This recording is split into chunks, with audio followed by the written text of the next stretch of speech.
So it's a short film with 75% of the first movie intervened.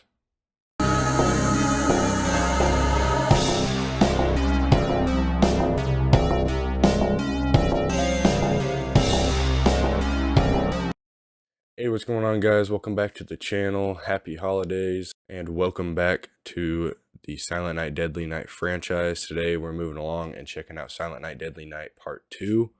If you didn't catch my review for the first movie last week, go ahead and check that one out. I was moderately excited to check this one out because the last one left off with a little bit of a cliffhanger that was minorly intriguing.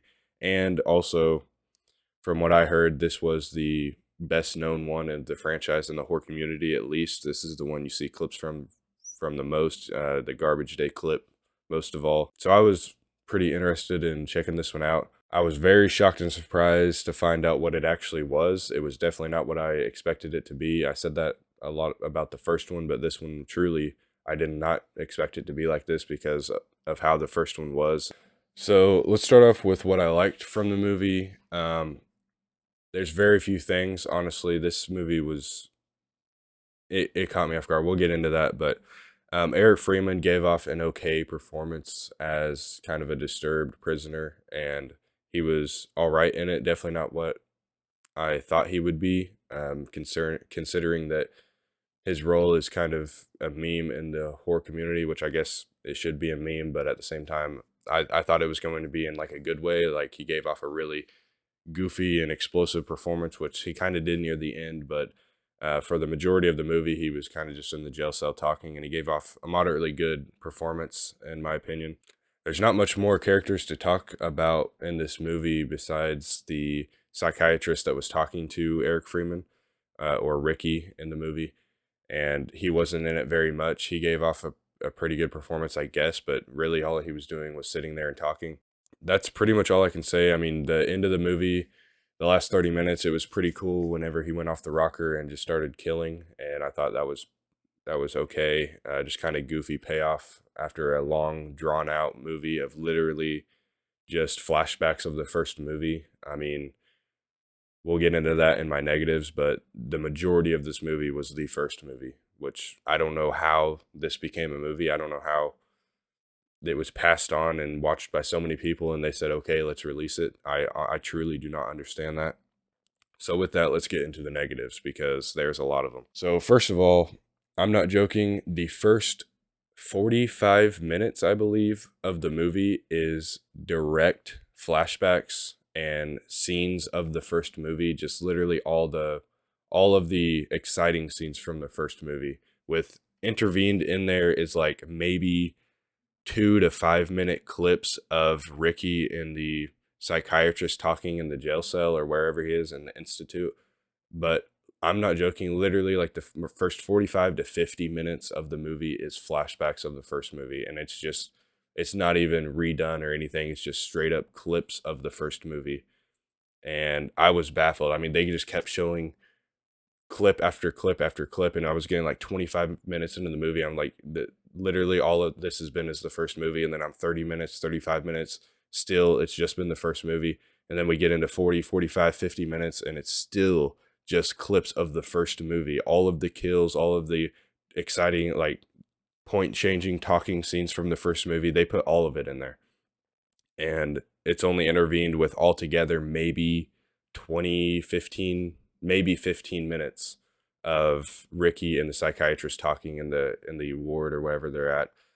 And that just completely took me off guard. I mean, it was just the cheapest way you could possibly make a sequel, in my opinion. They just straight up used the first movie, and it made the first movie seem so much better than what it was, in my opinion. Like, I think I might up the stars on the first movie just from watching this one because it literally just treated that movie like it was a master slasher, and they just wanted to put the entire movie into this one.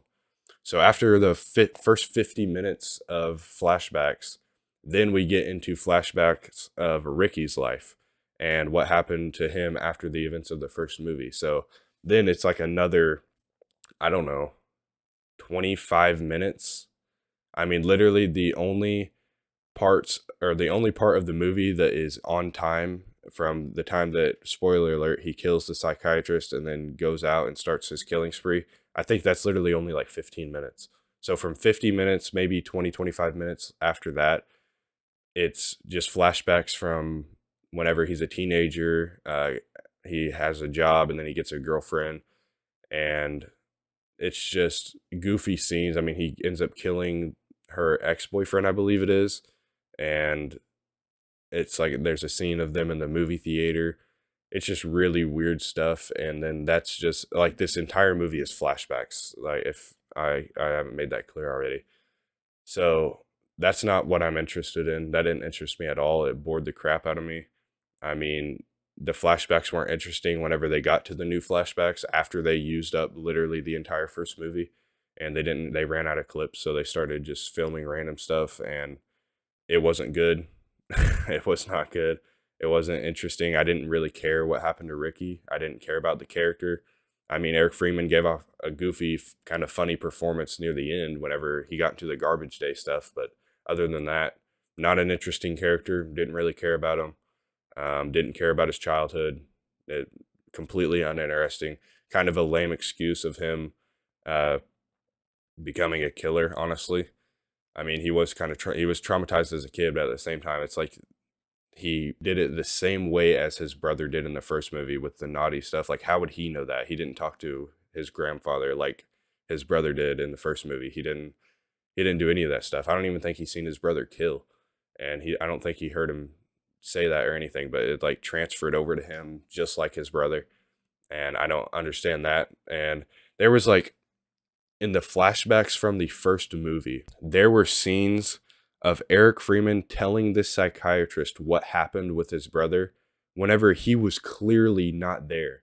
I mean, it shows scenes from the opening scene of the first movie whenever the evil Santa Claus kills their parents.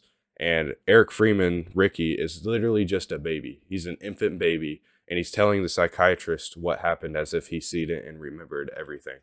And also, there's clips from his brother from the first movie whenever when he finds the couple having sex in the bedroom, and then all this other stuff that happened to his brother, and he clearly was not in there witnessing it, and he's telling the psychiatrist that it happened just as if he was there. Same thing with whenever his brother is older in the first movie and he starts killing, like in the supermarket. Ricky is telling the psychiatrist everything that happened point to point, like he was there when he clearly was not there. That just made zero sense whatsoever to me. And then they also changed a couple of stuff, like the innocent Santa Claus that died in the first one. In the first movie, they mentioned that it was the father, uh, whatever it was, Father Superior, I believe it was.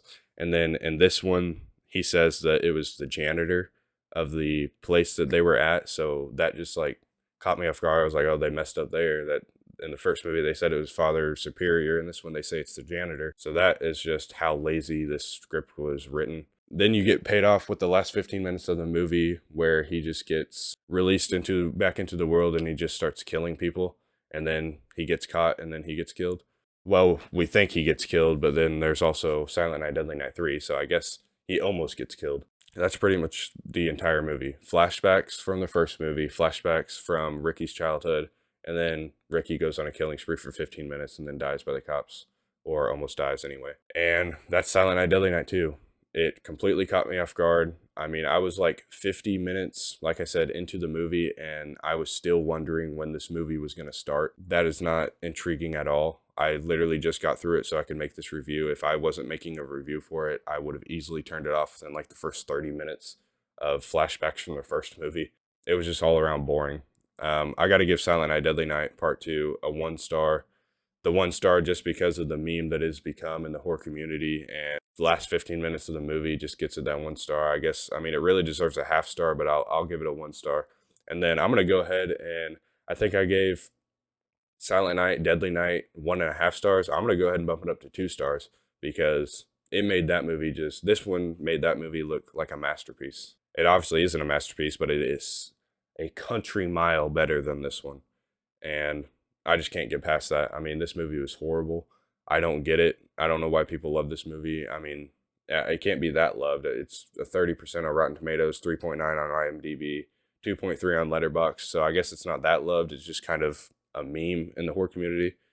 So let me know what you guys think of Silent Night, Deadly Night Part 2, if it caught you guys off guard like it did me, or if you love it for its memeability, I guess. That doesn't work for me. I got to have a good story.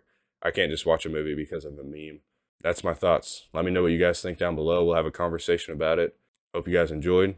See you in the next one.